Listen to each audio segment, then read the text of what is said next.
Welcome back to Hot Air with me, Joshua Robert. This is part 2 of our 2-part series on expectations. And if you listened to the last episode, you already know where we left off. If you haven't, you should probably go listen to it first because we are going to continue forging ahead in this series of expectations and get into some tools. We did talk about the pattern, the frustration, the cycle of trying to communicate your needs to people who just are not meeting you there. That was episode 1.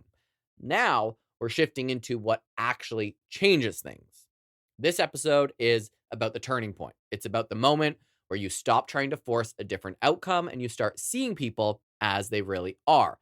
We're getting into the concept that completely changed the way that I approach relationships, the tools that help you move forward without overthinking everything, and what it actually feels like on the other side of all of this. So if you've ever felt stuck between knowing something isn't working and not knowing what to do next, this is where that starts to make sense. Well, hopefully. And before we get into it, make sure you're following me on Instagram and TikTok at _hotairpod for more content and clips and stories from the show. And you can visit hotairwithjoshuarobert.com to shop my merch, submit your listener stories, and send in your topic suggestions for future episodes. So, as I said in the first episode, grab a little journal or a notepad. If you did grab one, go grab it again because you may want to still take some notes. We're going to pick up right where we left off. So let's hit it.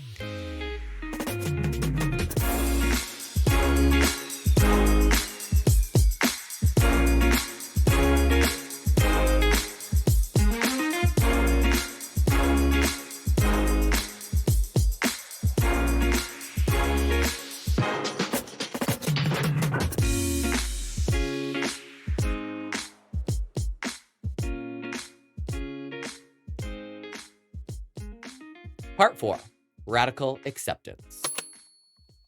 This is the part where everything starts to shift, and not in that cinematic way. There's no big confrontation, no perfectly timed realization where everything suddenly makes sense and all your emotions neatly fall into place. It's quieter, it's subtle, it's kind of underwhelming, honestly, and if you're not paying attention, you might miss it entirely. For me, the shift started in therapy, which feels obviously very on brand. Duh. I was sitting there going over the same frustrations, the same patterns, I've already talked to them about this multiple times and nothing is changing, like that whole narrative.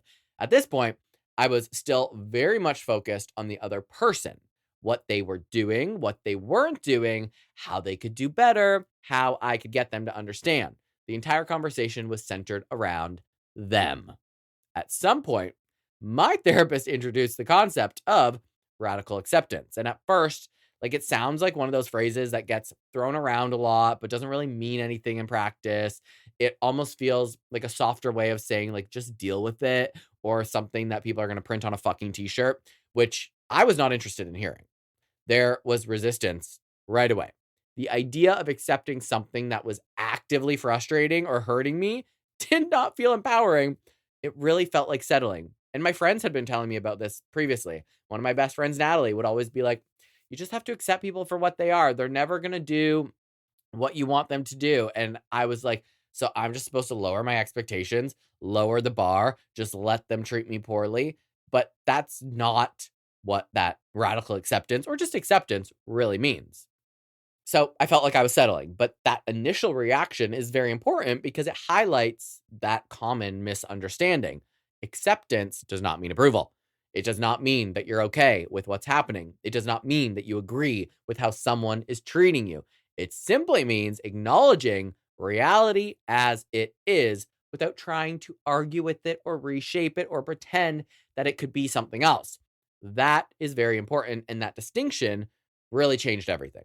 Up until that point, I had been operating under the assumption that if something wasn't working, the goal was to fix it. I think a lot of us function that way. If someone wasn't meeting my needs, the goal was to get them to meet my needs. There was always a sense that something could be adjusted, improved, or resolved through effort and communication. Radical acceptance challenged that completely. It introduced the idea that sometimes the situation is exactly what it appears to be, and no amount of effort is going to change that.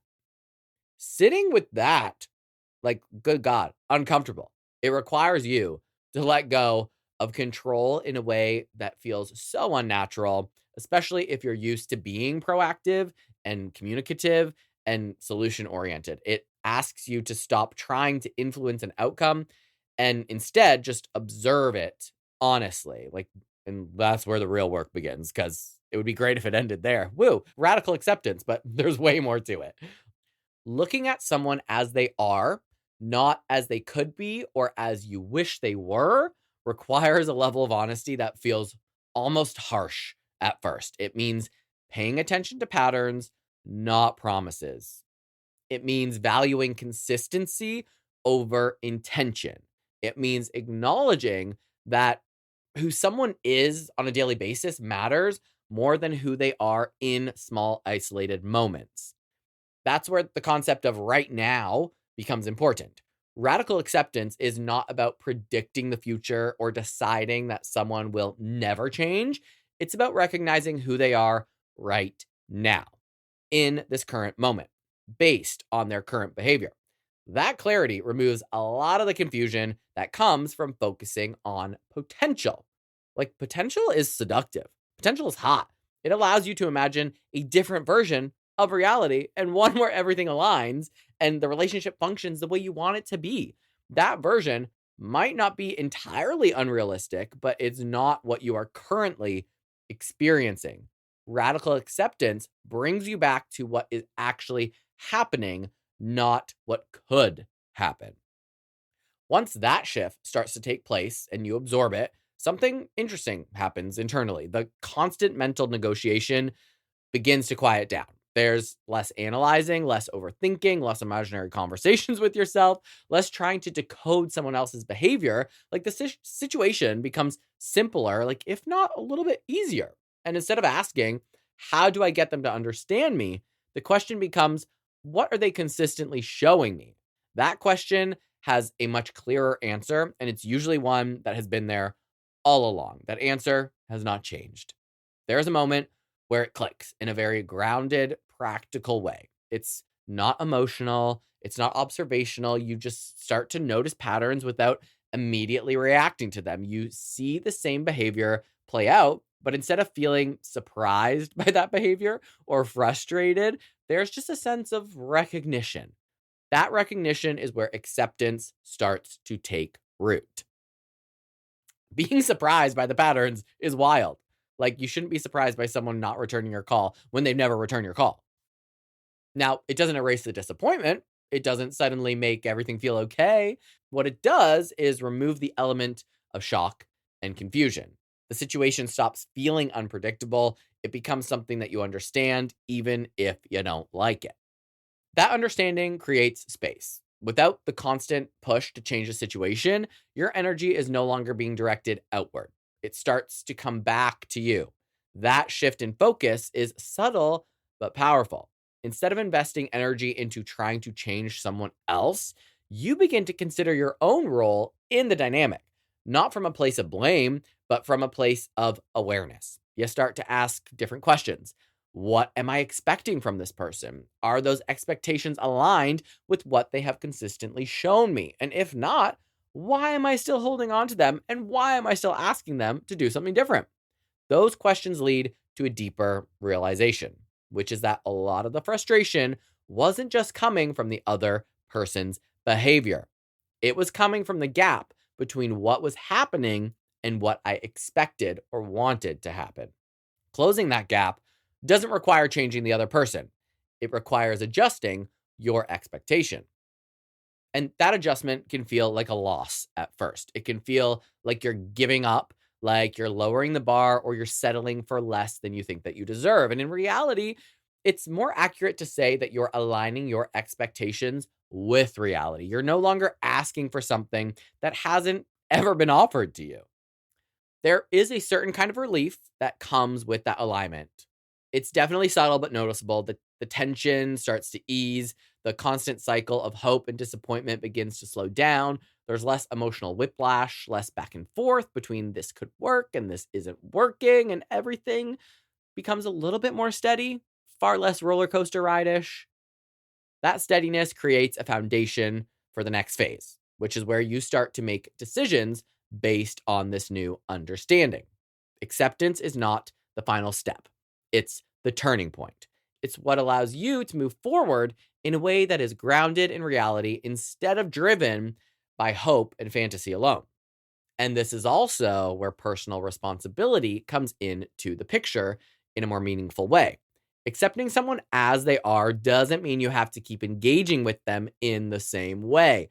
It simply means you're no longer expecting them to be different. What you choose to do with that information is where your power lies. That's the part that initially felt counterintuitive. Letting go of control over someone else's behavior felt like losing power. In practice, it turned out to be the opposite. Releasing that control freed up energy that had been tied up in trying to manage something that was never mine to manage in the first place. It's not your responsibility to manage others.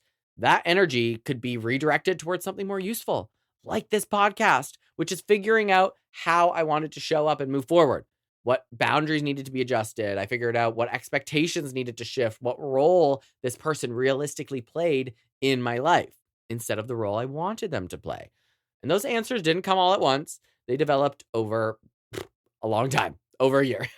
As the acceptance became more integrated, they developed. Each interaction became a little easier to navigate, not because the other person had changed, because they haven't at all.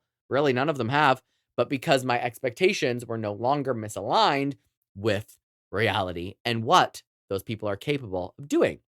That shift laid the groundwork for something that felt very different from where this all started. It created the possibility of interacting with people without the constant underlying frustration. It made room for a different kind of clarity, one that wasn't dependent on someone else's behavior. For a long time, I couldn't even talk to the people that were frustrating me the most because there was that underlying frustration because I was still hopeful. I still had hope that they would change. So I didn't talk.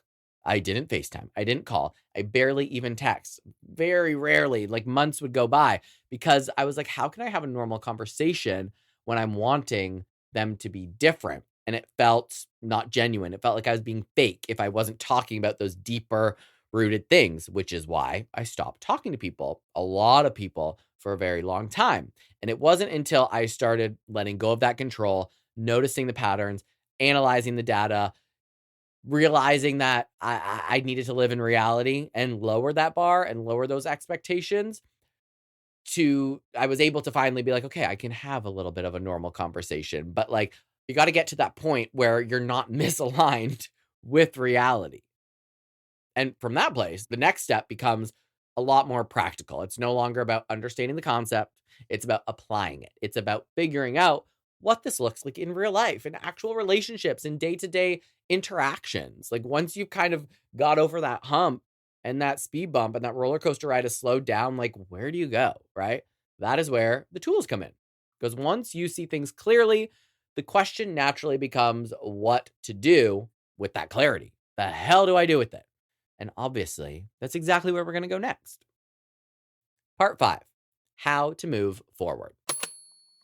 So once you reach a place where you can see things clearly, where you're no longer arguing with reality and you're starting to accept people as they are, the next question becomes pretty straightforward. What do you actually do with that information? Awareness on its own is helpful, but it doesn't automatically change your behavior. There's still a gap between understanding something intellectually and living it out in your day-to-day interactions. This is where tools come in, not in a rigid self-help checklist kind of way, but in a way that helps you move differently without overthinking every step. The goal here is not to become detached or cold or to cut everyone off the second they don't meet your expectations. I already did that. So like take my notes here, okay? The goal is to interact with people in a way that protects your energy and aligns with what you now know to be true. The first shift starts with looking at the data in a more honest way. And this sounds simple, but it's something most people don't actually do. There is a tendency to focus on isolated moments, the times when people did show up, the moments that felt good, the moments that gave you hope. Those moments stand out because they're emotionally charged, but they don't necessarily represent the full picture. So looking at the data means zooming out. It means asking yourself, what this person has consistently shown you over time, not what they're capable of on a good day. It requires you to be a little bit more objective, almost like you're observing the relationship from the outside instead of being fully immersed in it. When you do that, the patterns become much more obvious. You start to notice what is actually reliable versus what is occasional. You see where the effort is consistent and where it drops off. You see what you can depend on and what you can't depend on. That clarity is very important. It gives you a realistic foundation to work from. And without it, you're still operating in assumptions of hope. Once you have that clarity, the next step is adjusting your expectations accordingly. This is where people tend to resist because it can feel like you're lowering your standards. I felt it. In reality, it's about redirecting your standards. Your standards don't really change, but where you apply them does. Instead of expecting every person in your life to meet your every need, you start to recognize that different people play different roles. Some people are capable of depth and emotional support. Some people are great for lightness and fun. Some people are consistent in practical ways, but not emotionally available. And when you accept those distinctions, you stop expecting one person to be everything because no one person is going to be everything. This shift removes a lot of unnecessary disappointment. If you know someone isn't emotionally available, you stop going to them for emotional support. That doesn't mean you cut them off or that the relationship has no value. It just means you engage with them in a way that aligns with what they can actually offer. That idea can be summed up very simply, but it's surprisingly impactful. You stop going to a place that doesn't have what you're looking for. Expecting someone to suddenly provide something that they've never ever shown you that they can provide is setting you up for frustration. Adjusting that expectation allows you to interact with them without that underlying resentment or tension. Another important part of the process is allowing yourself to grieve a bit. Sounds dramatic, but stick with me. This often gets overlooked. It doesn't feel as tangible as setting a boundary or changing a behavior, but it is a very important step. You're not just adjusting expectations, you're letting go of a version of the relationship that you really wanted to exist. And there's a difference between accepting someone as they are and not feeling anything about it. Acceptance does not eliminate emotion. It just changes how you relate to it. There can still be disappointment and sadness and frustration. The difference is that those emotions are no longer tied to an ongoing expectation that things will change. That expectation is what allows you to move forward without carrying that weight. It's an internal process. It doesn't always happen all at once. It might show up in small moments when you realize you're no longer expecting something that you used to hope for. It might feel like really subtle, but it is a significant feeling. Another tool that becomes important is reassigning roles within your relationship. This builds directly on the idea of adjusting expectations, but it's far more specific. It's about consciously deciding what role someone realistically plays in your life based on their behavior, not your ideal version of them.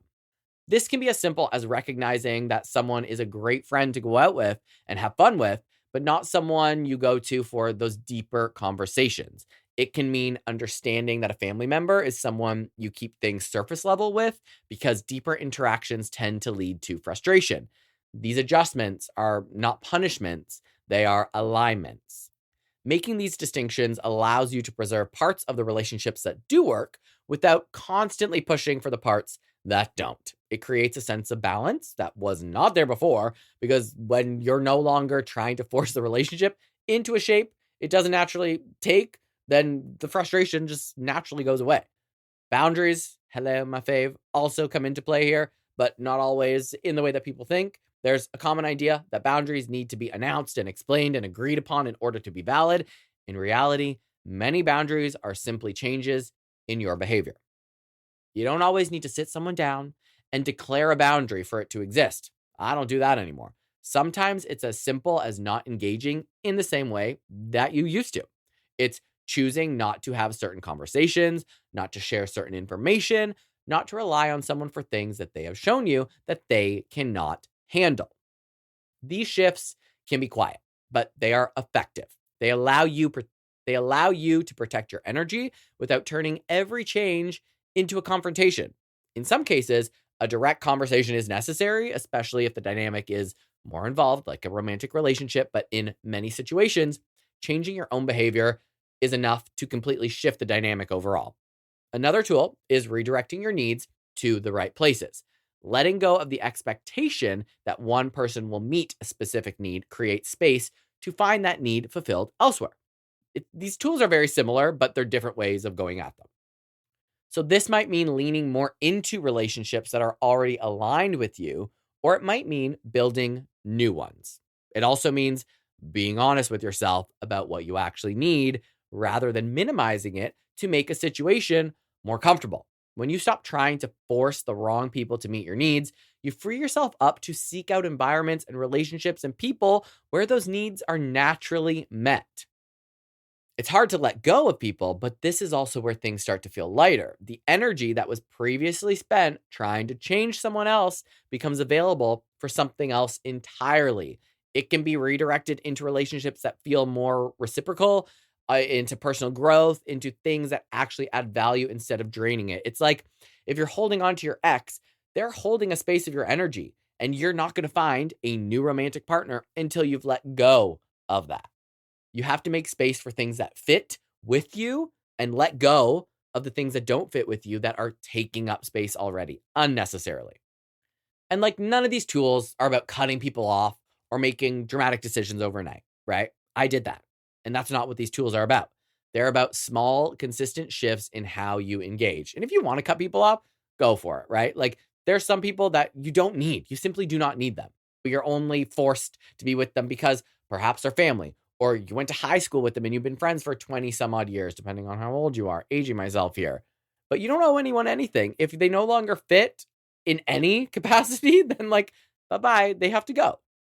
And like over time, these tools and these shifts, they add up. They change the way that you experience your relationships, not because the other person has changed, because they haven't, but because you are no longer approaching them from a place of misaligned expectations. And that, friends, is like relief central. That is where relief comes in. You're no longer stuck in the cycle of hope and disappointment. You are operating from a place of clarity, and you know what to expect. You know what not to expect. And you're no longer trying to force something that is never going to happen. From there, something else starts to emerge. It's a long list of from theirs, isn't it? There's a lot to this cycle. Something that feels very different from where this started. And it's not just clarity. It is what I started talking about at the very beginning of episode 1, the sense of peace that comes from no longer being in constant resistance to what is. And that's where this all leads. Because once you stop fighting reality and start moving in alignment with it, your emotional experience shifts in a way that's hard to fully understand until you are in it. So we are going to part 6, which is the peace. There is a very specific kind of peace that shows up once all of this starts to settle in. And that settling does take a lot of time, okay? It's not the kind of peace that I thought I was working toward in the beginning. It's not this big euphoric feeling where everything suddenly feels perfect and healed and aligned. It's far more grounded, quieter, steadier, and honestly, like a little surprising, like when you first notice it, when you're like, oh, wait, I haven't thought about that in a while. Oh, my road rage almost doesn't exist anymore because I'm not having imaginary conversations with people that are never going to meet my expectations. What stands out the most is what's no longer there. The constant tension, the overthinking, the emotional buildup before interactions, the replaying of conversations before and after, all of that starts to fade. Not all at once, but gradually. You start to notice that situations that used to take up a lot of your mental space and emotional space, they just don't anymore. It's like, where did they go? There was a time when certain behaviors would immediately trigger me, like so bad. I would feel it in my body, the spike of frustration and disappointment, followed by like that internal dialogue where I'm trying to make sense of it all. I would go back and forth, trying to decide if it was even worth bringing up again or trying to figure out how to say it in a way that would finally land. That whole process was like automatic. I had trained my brain to do it. Now, it almost doesn't even start. It's fucking great. The behavior from other people still happens. I still notice it. Instead of spiraling or analyzing or getting frustrated, I just recognize it. And honestly, something happened the other day and all I did was laugh. It was the same expected behavior that normally would trigger me, that would make me be like, what the actual fuck? And I would, previous me a year and a half-ish ago, would have went off and I laughed. I just couldn't help but laugh because I was like, yeah, probably could have seen that coming. It's like neutral. It's not numb or disconnected. It's just neutral. I'm like, this is exactly what I expected to happen. And this was great because it no longer means that I am attached to a different outcome. The emotional charge that used to come from unmet expectations isn't there because the expectation itself has changed. And at first, that can feel a little weird. Like, wait, shouldn't I be like flipping out right now? There's a part of you or me that might even question it if it's legit. You might think, like, should I be more upset about this? Should I be throwing plates across the room? Should I be more bothered? Like, there can be a moment where you're not used to that lack of reaction because for so long, those reactions felt like proof that you even cared at all. And what you start to realize, what I've started to realize, is that caring doesn't have to look like constant emotional engagement. It doesn't have to involve frustration or disappointment to be valid. In many ways, the absence of those intense reactions is a sign that you've actually processed something more fully. Another noticeable shift is the way interactions feel in real time. There's less pressure, less underlying expectation, less need for things to go a certain way. You're able to be present in the interaction without mentally tracking whether or not the other person is meeting your needs in all of those moments. There's no like under the surface weirdness happening. That doesn't mean that you ignore what's happening. It just means you're not attaching a story to it. You're not interpreting every action as a sign of something bigger. You're just seeing it for what it is in the moment without layering it with expectation. That's where that lightness and that peace comes in and feels great. Interactions that used to feel heavy or loaded are simpler. They're less emotional. You're not trying to like extract something from them that is not naturally there. You're engaging with what is, not what you wish it could be. And that simplicity creates a lot of space for something that's unexpected, which is humor, which is why I laugh now. There's a point where the predictability of certain patterns becomes fucking funny, not in a sarcastic or bitter way. Like it's actually funny. Like you can't help but laugh. It's funny in an observational way. You start to see the consistency in people's behavior. And instead of being frustrated, you recognize it and you just go, old me would have wanted something different. But old me was silly, right? It's funny. You might catch yourself thinking like, yeah, of course they responded that way, or of course that happened. And that's exactly how this always goes. Like there's this ease of that recognition because it's no longer tied to being like disappointed. It's just familiar because when you were pissed off, things were the same. And now that you're laughing at it, things are still the same. The familiarity removes the element of surprise, which is often what amplifies those emotional reactions. When someone is predictable, it loses its ability to disrupt you in the same way, but they only become predictable when you stop trying to make them do something else. This is that emotional shift. And things become very, very clear. Nothing about the other person has changed. Their behavior is the same. Their patterns are the same. The way they show up is the same. The difference is entirely you internally. You're no longer expecting them to be different. So their behavior no longer feels like a letdown. That realization, like surreal, weird, uncomfy at first. It challenges the idea that your peace is dependent on other people changing. For a long time, it might have felt like things would only get better if they improved, if they communicated differently, if they showed up more consistently. And now you see that your experience can change even if they don't do any of that. And that right there is freedom. That's where the freedom comes in. You are no longer waiting for someone else to do something in order for you to feel okay. You're not tied to their behavior in the same way. Your emotional state is not being dictated by whether or not they meet an expectation that you've already recognized as unrealistic. It's not about detaching from people entirely or not caring at all. It's about being grounded in what is real rather than being pulled back and forth by what you wish would happen. And what's interesting is this also changes the way that you move through other relationships, new and old, more broadly here. There's more clarity in how you engage with different people. You're more intentional about where you invest your energy. You're more aware of what feels reciprocal and what doesn't. You're more open to meeting new people that might meet your different needs in different ways. That awareness, again, is not always about like cutting people off or making big decisions. It's just about spending less time in situations that feel draining and finding more time for ones that are aligned with you. Over time, all of this creates a completely different experience in all your relationships. They feel more balanced, not because every single person is meeting every single need, but because you're not expecting them to. You're engaging with different relationships in different ways for different reasons. You might start to make new connections that are more aligned with where you are now. When you stop investing in those people that you're trying to change, you got way more capacity to recognize potential great relationships and build relationships that feel more natural, that aren't just rooted in time, that, or rooted in the fact that you share blood. There's a lot of confidence that comes with that. Not outward performative confidence, but quiet internal sense of just like knowing. You're just like, okay, I know what I need. I know what works for me. I know what doesn't work for me. And I am willing to compromise on some things and not feel depleted when people don't meet my needs. Like, whoop-de fucking do. I'll figure it out. You also start to like accept things about yourself a little bit more. You're no longer questioning whether your needs are being met or whether you're asking for the wrong things. You've seen what happens when those things are not met. You stop questioning whether your needs are valid and whether you should even be asking for those things or whether you deserve those things. You just go find them elsewhere.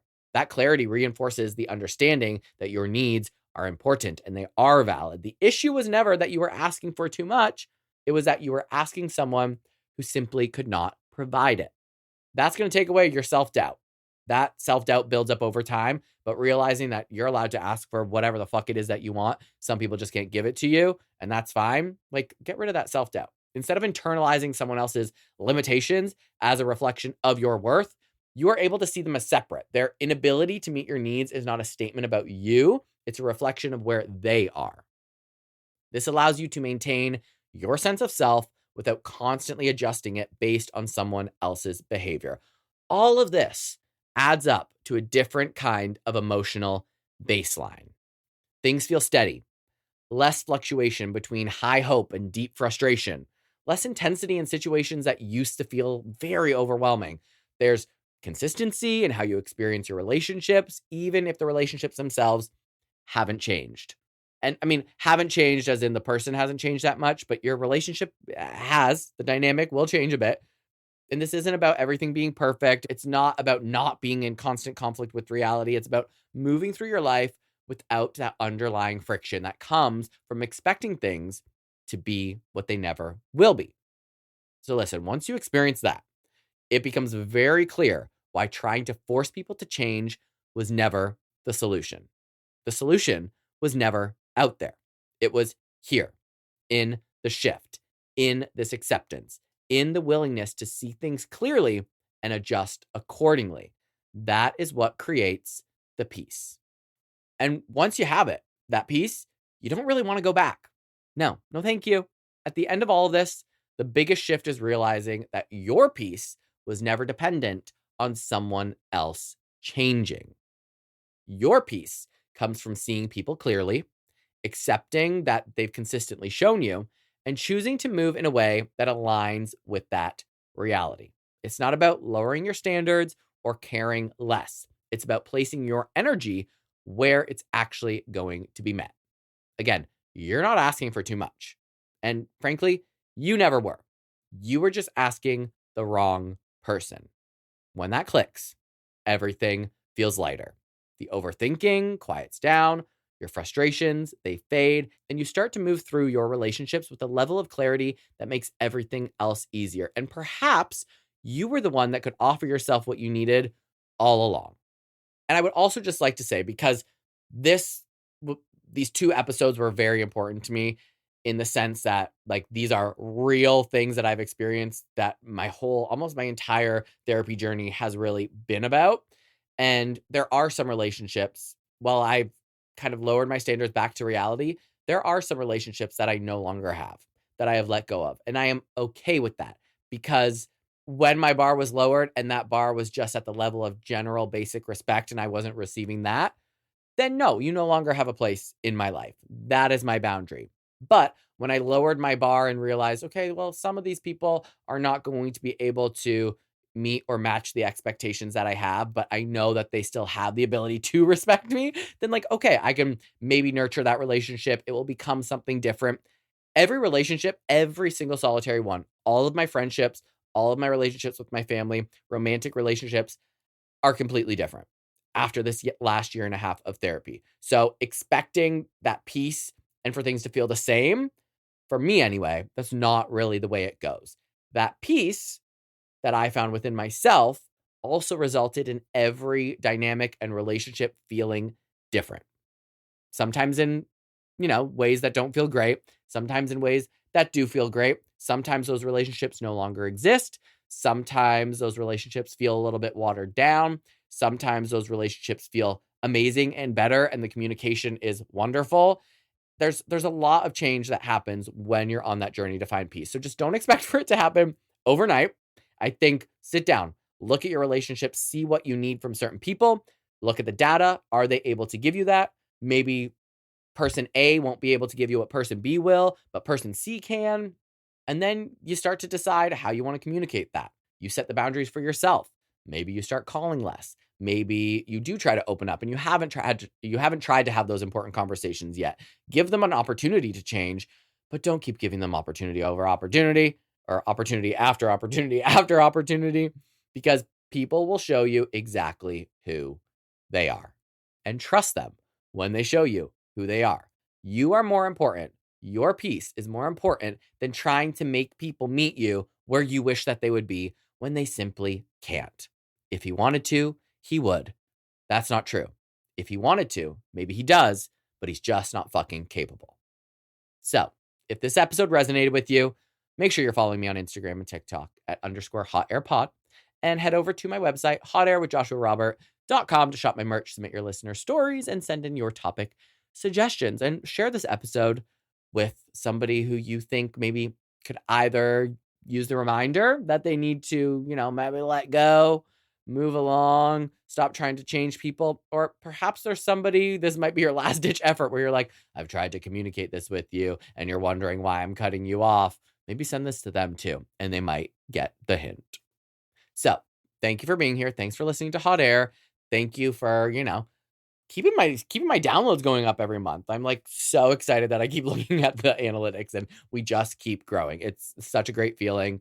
So I really do appreciate everyone sticking with me on this wild year and a bit journey. So stay peaceful, stay having your strong expectations and wanting great things out of your relationships, but also stay knowing who's going to be able to give you those things and who just isn't. And I will see you next Tuesday.